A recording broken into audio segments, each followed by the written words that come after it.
Mesdames, Mesdemoiselles, Messieurs, bonjour et merci de venir siffler, chanter ou danser, comme le disait un de nos invités sur ce générique que je vous garantis qu'au bout de 2 jours on connaît et on siffle par cœur. Bienvenue donc à cette table ronde, musique en tête, d'où aussi cette blague possible cette fois sur ce générique. Alors, musique en tête avec fiction et non-fiction, avec vécu et imagination. On va avoir les deux versants de ces obsessions ou de ce goût pour la musique avec nos deux invités que je vous présente sans plus tarder. À ma gauche s'est posée Françoise Deroc qui vient de coécrire ce bilan, cette étude sur ce qui est aussi votre démarche dans la vie, puisque vous êtes, Françoise Deroc, dans le civil, professeur de piano, mais vous êtes aussi fondatrice de l'association APT, comme l'adjectif au singulier. Alors APT, c'est autisme, piano et thérapie éducative. Et si je dis ce que signifie APT, c'est parce que c'est aussi de ça dont il est question dans cet ouvrage Autisme et musique, un duo harmonieux, où vous partez de l'exemple qui vous a été donné de voir par une jeune personne qui s'appelle Victoire. Comment est-ce que vous avez été amené à traiter justement de ce cas, de l'autisme, par la musique, et là en l'occurrence aussi par le piano, mais c'est plus largement la musique. Et alors à Victoire, qui est une personne réelle, eh bien, répond un autre jeune qu'on va suivre durant sa formation, et à Victoire répond Stradi. Stradi, c'est comme ça qu'est appelé ce jeune. Et pourquoi Stradi? Parce que Stradivarius, et parce que ce jeune homme que vous avez imaginé, Gilles Marchand, dans votre roman Un funambule sur le sable, eh bien, il est né avec, concrètement, et puis vous verrez comment c'est possible, un violon dans la tête. Il y en a, ils ont un petit vélo dans la tête, et bien il y en a aussi, ils ont un violon dans la tête. C'est ce qui nomme son obsession. Et c'est avec ce tropisme imaginatif aussi qu'on va suivre son cheminement dans la vie, puisque c'est aussi un roman de formation, quelque part, que ce parcours de Stradi. Mais alors, avant de commencer par la fiction, je voulais en revenir justement sur la démarche qui est la vôtre dans cet ouvrage, dans l'association APT, et dans justement cette rencontre avec Victoire, qui se trouve qu'elle vient aussi valider quelque part la démarche qui avait toujours été la vôtre. Qu'est-ce que d'écrire cet ouvrage justement a pu éventuellement modifier dans votre rapport à la musique thérapeutique? Françoise Deroc. Oui, merci. Donc, la musique, c'est quoi? C'est un outil de communication non verbale, déjà, pour commencer. L'autisme, c'est quoi? C'est un trouble envahissant du développement qui interdit la communication, qui rend très difficile la communication aux personnes avec autisme. Alors là, je crois que déjà, on avait un point de rencontre extrêmement important entre ce monde de l'autisme et ce monde de la musique. Avoir travaillé avec Victoire et avoir découvert avec elle sa capacité à rentrer dans le monde de l'harmonie a été pour moi une vraie révolution. Je sortais d'une vie ordinaire et banale de professeur de musique, etc. Enfin bref, tout ce que l'on peut faire quand on est enseignant. Et j'ai croisé cette jeune fille qui m'a ouvert un horizon que je ne soupçonnais pas. Difficile de rentrer en lien avec elle, mais ce qui était extraordinaire, c'est que lorsque nous avons réussi justement à rentrer en lien, il se passait comme une magie. Et très vite, j'ai compris qu'avec la musique, on pouvait, avec ces enfants-là, les aider vraiment à, je ne dirais pas guérir l'autisme, parce que le sujet n'est pas là du tout, mais à leur permettre d'améliorer grandement leur relation à l'autre. L'autisme, ces troubles de la communication, c'est extraordinaire de pouvoir, avec eux, travailler sur le champ émotionnel et sur le champ du dialogue. Voilà. Et ce qui est important, c'est de apte. Ça signifie qu'ils sont capables d'eux. Voilà. Je m'arrêterai juste ça, parce que cette définition, pour moi, résume tout le travail que nous faisons, que j'ai fait depuis plus de 20 ans avec eux. C'est apporter la preuve dans la société que ces jeunes sont capables d'eux, comme tout le monde. Gilles Marchand, c'est votre 4e roman, je crois. Non, troisième. Troisième, pardon. Ouais. Qu'est-ce comment est né Stradi? Est-ce que justement c'est Stradi qui est venu en premier ou c'est le thème de la musique et puis le thème du handicap? Parce qu'en gros c'est ça aussi. Hein, mais oui, alors c'est plus largement que le handicap, c'est le thème de la différence qui est venu en premier. Et je cherchais un moyen de parler justement de la différence qui ne soit pas un cas précis, un cas particulier, mais plus quelque chose qui permettait de parler de l'exclusion liée à la différence de manière plus large. Donc j'essayais de trouver quelle porte d'entrée j'allais pouvoir utiliser. Et c'est vrai que je me suis dit que je n'allais pas parler d'un handicap en particulier, mais que j'allais plutôt en inventer un qui n'existait pas. Et donc après, j'avais plus qu'à choisir l'instrument de musique que j'allais mettre.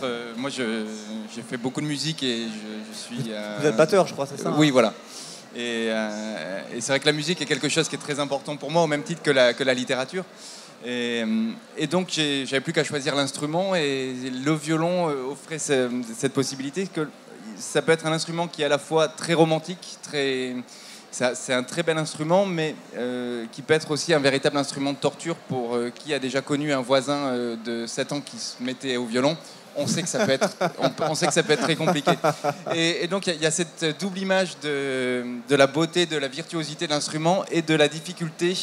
On utilise le terme de crin-crin souvent pour un violon mal accordé, un violon mal joué peut être extrêmement douloureux. Et ça m'intéressait de jouer sur ces deux aspects-là. Lorsqu'on écrit un roman sur...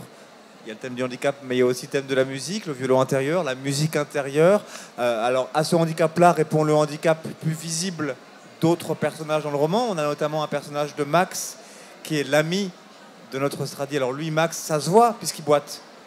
Donc il y a le handicap visible et le handicap visible. C'est la fameuse question de la douleur. Qu'est-ce qui est le plus douloureux? Est-ce que c'est ce qui se voit, ce qui se ressent ou ce qui ne se ressent pas? Enfin, douleur traumatique, douleur pas traumatique, etc. Quand on est, comme vous, un romancier, musicien, comment est-ce qu'on écoute un personnage, justement, quand il n'est pas encore écrit, pour justement l'écrire et être capable de lui donner après des paroles, le faire vivre, le faire évoluer? C'est toujours un peu singulier, ça. Mais disons que le point de départ, moi ce qui m'intéressait, c'est que j'avais tous les éléments pour écrire un conte, un très joli conte avec l'histoire d'un enfant qui naissait avec un violon dans la tête, le violon en plus, il n'est pas le seul à entendre la musique du violon, tout son entourage peut l'entendre. Et donc c'est vrai que j'aurais pu raconter l'histoire d'un enfant qui naissait avec ce violon, qui devenait un virtuose, que les gens allaient adorer, que les enseignants allaient adorer, qu'il allait devenir une espèce de génie de la musique. Mais le conte ne m'intéressait que dans la mesure où il venait se fracasser un petit peu sur la réalité. C'est-à-dire ce que je voulais voir, c'est comment concrètement, si aujourd'hui un enfant naît avec un violon dans la tête, comment ça va se passer à l'école, comment ça va se passer au collège, au lycée, comment est-ce que ses camarades vont l'accepter, est-ce que les médecins vont se dire tiens, il a un violon dans la tête, on n'avait jamais vu ça mais c'est pas très grave, ou au contraire, est-ce qu'ils vont s'inquiéter, est-ce qu'ils vont lui faire subir une batterie d'examens, qu'est-ce qui se passerait si les cordes lâchent, si le bois s'abîme, est-ce que c'est dangereux? Et donc à partir de tous ces éléments, on arrive un petit peu à... je me suis mis vraiment dans la peau de ce personnage qui était entouré de 1000 précautions et qui avait un... Il est souvent question d'un personnage surprotégé. Hein. Ça revient plusieurs fois dans le livre, la surprotection, parce qu'en plus c'est narré à la première personne. Oui. Donc voilà. Ah mais pendant tout le temps de l'écriture, j'ai eu un violon dans la tête. Je me suis vraiment mis pour savoir ce que pouvait penser le personnage. Il a vécu en moi un petit peu lui, le violon, et je pense, moi c'est pour ça que j'écris à la première personne, même si les personnages dont je parle ne me ressemblent pas forcément. En tout cas, le temps de l'écriture, je leur ressemble quand j'écris, je suis vraiment avec eux, et c'est ce qui me permet d'essayer de voir comment est-ce qu'ils peuvent fonctionner, quelles peuvent être ces réactions. Donc tous ces éléments-là viennent au fur et à mesure.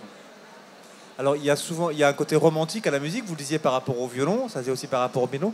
Il y a un mystère, comme dans tout art, il y a par définition un mystère qui donc peut en faire une thérapie, plus qu'un dépassement, et c'est précisément cette dimension-là du mystère à la thérapie dont il est question dans votre ouvrage, Françoise de Rock, et notamment ce moment où vous abordez, là je vous lis, alors pourquoi la musique? Le mystère se dissipe, mais pourquoi cette intuition en moi que la musique peut aider les enfants autistes à gérer la nervosité et le stress qui la submerge? parce que la musique touche à ce qu'il y a de plus profond en nous, elle touche à l'humain et nous ouvre vers cet autre qui nous ressemble. Là, pour le coup, on atteint un vrai le cœur de votre recherche, de votre ouvrage, et puis son mystère aussi.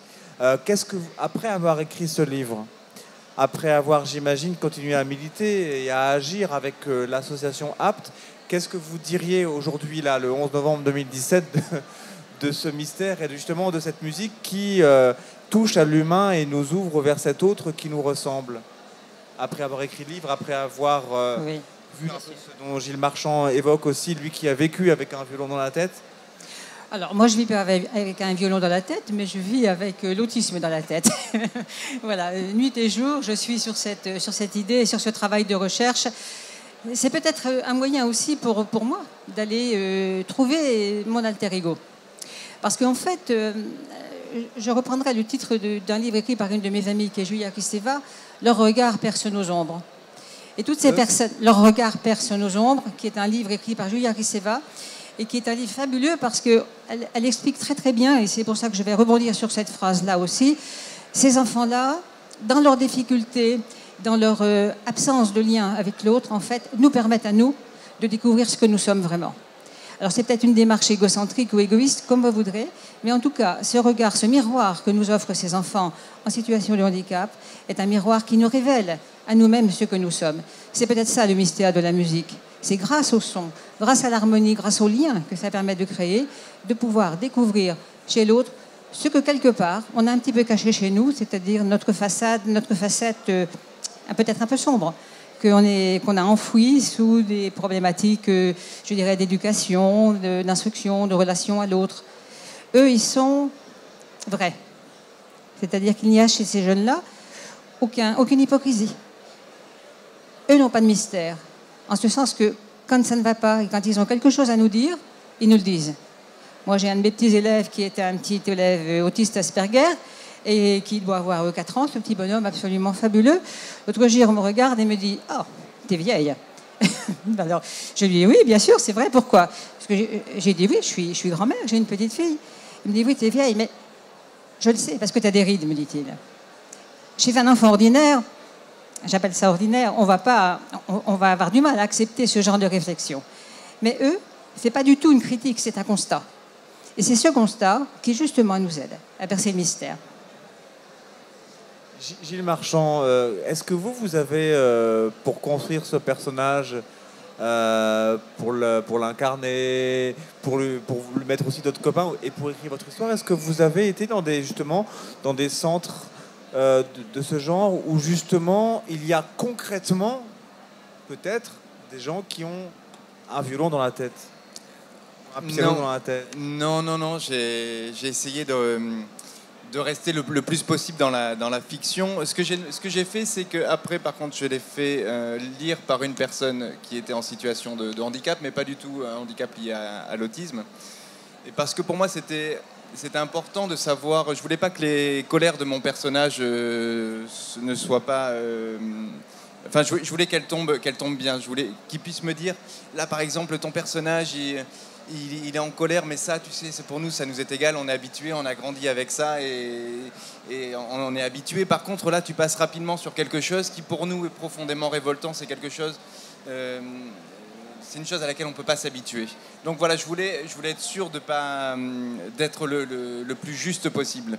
Mais je n'ai pas fait de recherche parce que c'est aussi l'avantage de créer un handicap, c'est cette liberté. Je voulais être le plus libre possible et raconter l'histoire de ce personnage-là. J'avais pas la prétention je pense que j'avais pas la prétention et pas les capacités, pas les éléments pour parler de cas plus précis, de cas que je n'aurais pas connus. C'est vrai que votre roman, c'est un roman sur le handicap et plus largement sur la différence, comme vous l'avez dit. Mais c'est aussi, alors c'est là son côté un peu roman de formation, parce qu'on le suit sur une évolution. Et puis il est en fait toujours un peu entre deux, et il le dit lui-même, notamment. Alors là, je vais vous lire aussi. Là, c'est donc notre fameuse tradi qui parle, puisque le roman est écrit à la première personne. J'étais quelque part entre l'enfant normal et l'enfant handicapé. Il n'existait pas de case pour les gens comme moi. La nature ne m'avait pas prévu. La société ne m'avait pas prévu. La médecine ne m'avait pas prévu. et mes camarades ne m'avaient pas prévu. Ils devaient apprendre une nouvelle règle. Est-ce que j'étais à porter au pinacle ou à mettre au clou? C'est ce qu'ils semblaient se demander avec leur petite tête toute décoiffée. Plus j'y réfléchis, plus je me dis que j'étais exactement cela. J'étais dans un no man's land entre le clou et le pinacle.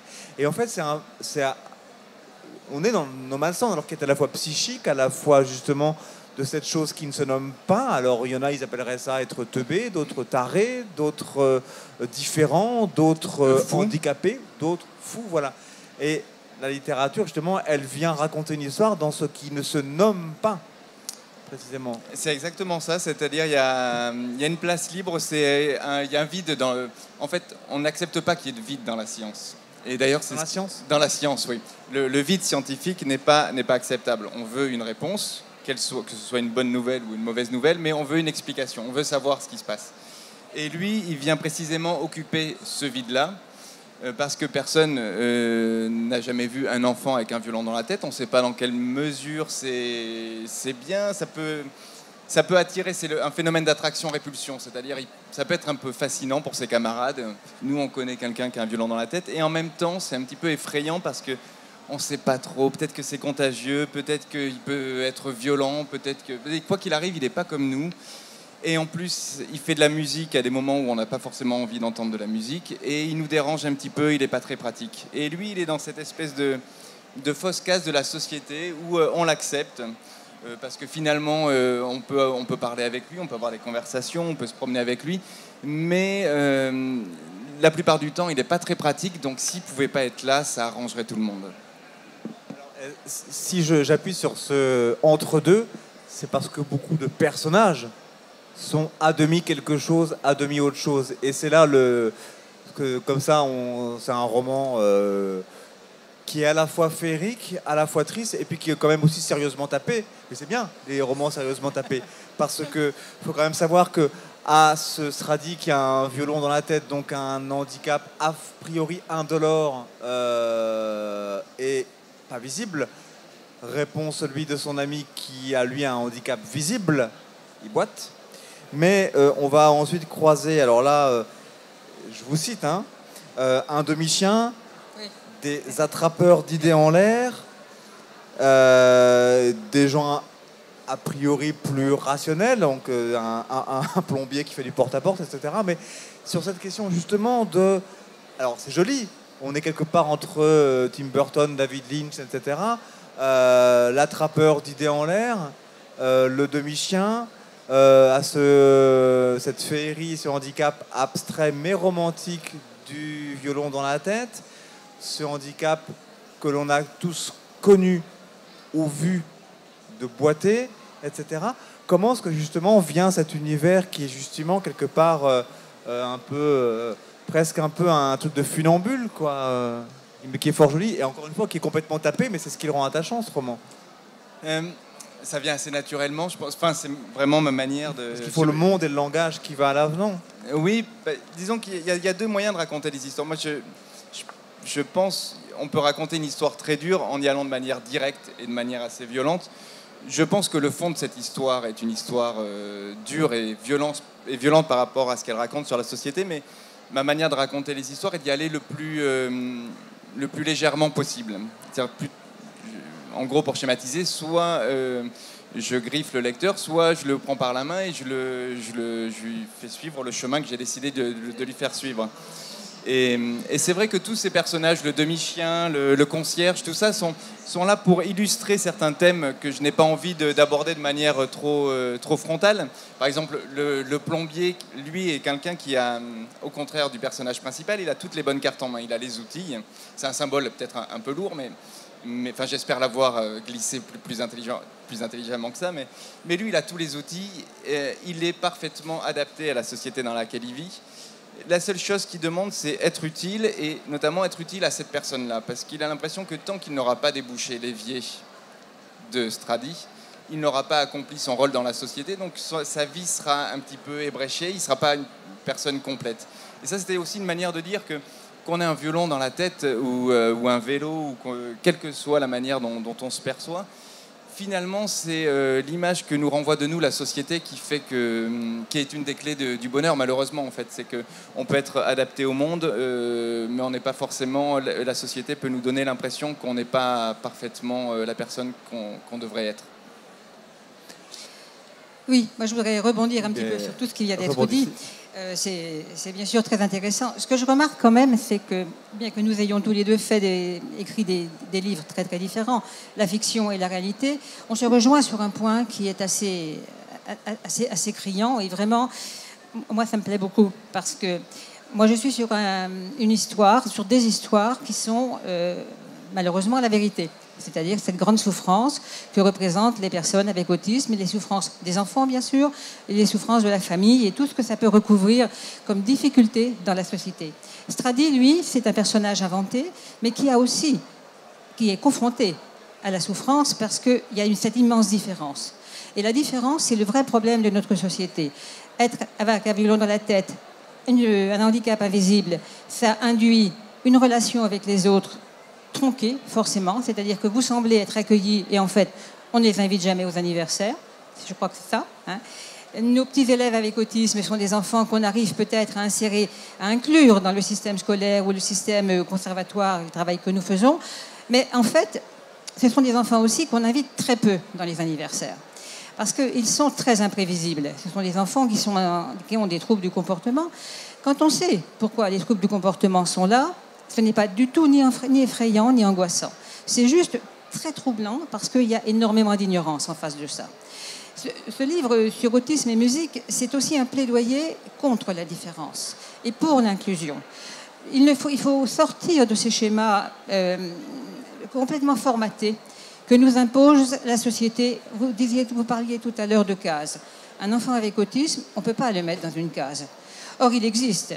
Il existe, et non seulement il existe, mais c'est une personne. C'est une personne comme vous, comme lui, comme moi. Pourquoi, en effet, vouloir les stigmatiser? Et c'est un vrai combat qui est indispensable à la société de se battre contre cette notion de différence. La différence, elle est celle que l'on remarque par rapport à soi-même. Parce que, en effet, ils ne sont peut-être pas comme nous, ils ne fonctionnent pas comme nous. Mais en fait, ce sont ces enfants comme les autres. Quand le regard que l'on porte sur eux arrive à passer par cette dimension du respect de la personne, il n'y a plus de différence. Et quand moi je les mets au piano ou à la batterie ou au violon aussi, parce que j'en ai quelques-uns qui jouent du violon, la différence disparaît. Il ne reste plus qu'une personne face à la musique. Et c'est ça peut-être le grand mystère de cette pathologie, qui n'en est pas un finalement, parce que ce sont des personnes. Vous êtes professeur de piano aussi. Qu'est-ce que le genre d'approche thérapeutique qu'on est en train de laquelle on est en train de parler, l'ouvrage, la rencontre avec des personnes qui ont ces problèmes-là, qu'est-ce que justement cela génère comme pédagogie chez vous dans votre façon d'apprendre le piano, de transmettre justement dans la question de la transmission? L'apprentissage de la musique, du piano ou d'un autre instrument pour ces enfants-là est un autre cheminement. C'est quelque chose qui demande une véritable remise en question et surtout qui nous demande à nous, professeurs, beaucoup d'humilité. Parce que ces enfants-là vont nous montrer le chemin. On a beaucoup de mal à comprendre comment ils fonctionnent. Or, ce sont des enfants qui ont la chance, entre guillemets, de fonctionner sur un mode perceptif et sensoriel, chez qui le langage est vraiment secondaire. Ils ont très très peu accès aux mots. Par contre, ils ont accès à l'écoute, ils ont accès au partage sensoriel. Et c'est une porte d'accès pour nous musiciens que de passer par ce domaine du sensoriel, justement. Ça n'a plus rien à voir avec les autres pédagogies. Mais c'est ça qui est magique, parce qu'on va les aider grâce à ça, à utiliser leur potentiel sensoriel pour communiquer avec nous.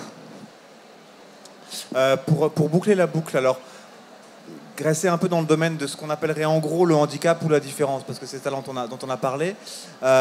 Et pour faire un lien entre ce roman-ci, Gilles Marchand, et votre précédent, qui était également très beau, Une bouche sans personne, où il était également quelque part question aussi de cicatrices, de handicap et de choses visibles, verbalisables ou pas. L'histoire d'un type qui met une écharpe et puis on se demande bien pourquoi, et puis il va peut-être vous dire pourquoi si vous le lisez. Qu'est-ce qui vous intéresse? Parce que là, on n'est plus sur la question de la musique, mais mine de rien, on est sur la question du son dans ce roman-là, puisque c'est la question de la voix. Qu'est-ce qui fait que c'est ça qui vous touche, le musicien que vous êtes, l'écrivain que vous êtes? Qu'est-ce qui fait que c'est ces questions de différence, de handicap, de choses? Il y a toujours une jambe plus courte que l'autre ou une note un peu... Une note un peu dissonante. Un peu dissonante chez vous. Une note qu'on n'attend pas forcément. C'est pas une question si facile en fait, parce que moi-même... C'est une question de... Ouais, c'est un jour férié, on est là. Voilà, c'est comme les questions du dimanche. Ouais. Et donc, non, je pense qu'il y a plein de raisons par rapport à ça. C'est que, justement, je pense que ce qui fait la richesse du monde dans lequel on vit, c'est la différence et les cicatrices, les blessures. Et je pense qu'on est peut-être... Alors peut-être que j'ai un début de réponse. Ça nous arrangerait. Voilà, ça serait pas mal. Ça vous cache pas que... je pense que plus ça va, plus on est dans un monde qui vise à gommer les différences, les aspérités, les cicatrices, les vergetures, les pertes de cheveux, etc. Et l'embonpoint, toutes ces choses-là. Et je pense que moi, peut-être au contraire, c'est ce qui m'intéresse. Je trouve que les cicatrices et les vergetures racontent des histoires souvent plus intéressantes, racontent beaucoup de choses. Et c'est vrai que quand on regarde des couvertures de magazines, on voit que les gens commencent à se ressembler de plus en plus, ou ont envie de se ressembler, ont envie d'être parfaitement calibrés pour être dans cette société. Au mois de juin, on commence à perdre des kilos pour être beau sur la plage. L'hiver, on fait attention, etc. Et donc plus ça va, plus il faut rentrer dans un moule, rentrer dans une espèce de file indienne. On est en train de se robotiser peut-être. Et moi, ce qui m'intéresse, c'est justement un petit peu ce qui continue à clocher et qui fait qu'on est tous différents parce qu'on a vécu des histoires différentes, parce qu'on a des cicatrices différentes et que quoi qu'il arrive, on peut avoir grandi dans la même famille, dans la même ville et on ne sera pas la même personne. Moi, je voudrais rajouter quelque chose qui est un petit peu dans ça. Je ferais bien ici l'éloge de la fausse note. De la fausse note. De la fausse note. Parce que la fausse note, qu'est-ce que c'est? La fausse note, c'est à la fois la fausse note en termes musicaux, mais c'est aussi la fausse note dans la vie. On peut en effet être différent. On peut avoir une apparence qui est une fausse note, c'est-à-dire qu'on ne rentre pas dans une case. Parce que, comme il l'expliquait, on est trop gros, on est trop mince, ou on est trop grand, enfin bref, tout ce qui fait que maintenant, les gens doivent ressembler à des clones. Or, moi, ce qui m'intéresse dans la relation à l'autre, c'est le fait qu'il y ait des fausses notes, que nous soyons tous différents. Et que dans la musique, quand un enfant au piano fait des fausses notes, c'est aussi pour lui une créativité. Or, la musique, c'est rien d'autre qu'une création permanente. Et je crois que cette fausse note dans notre société, eh bien, on a trop tendance à l'oublier. Voilà. Eh bien, c'est sur ce rappel qu'on va aller suspendre cette conversation pour laisser la place à la scène suivante. Alors, je rappelle les ouvrages dont on a parlé, parce qu'il n'y a pas de fausse note, là. Autisme Musique, donc c'est un duo harmonieux chez l'Harmattan. Vous dédicacez ou vous rencontrez dans la foulée? D'accord. Donc, sur le stand de l'Harmattan? Le stand L1. L1. Alors Gilles Marchand va vous donner l'abscisse et la coordonnée du stand des Forges de Vulcain pour un funambule sur le Sam. Déjà le titre dit tout aussi de l'univers qu'on a brossé. Aux éditions Forges de Vulcain. Et alors j'ai l'impression que je vais poser une colle là. C'est L11, mais c'est tout au fond. Voilà, c'est tout droit. Voilà. Merci Gilles Marchand. Merci Françoise Doroc, merci à Corée CV pour son accueil et merci à vous mesdames, messieurs, bonne suite de Foire du Livre.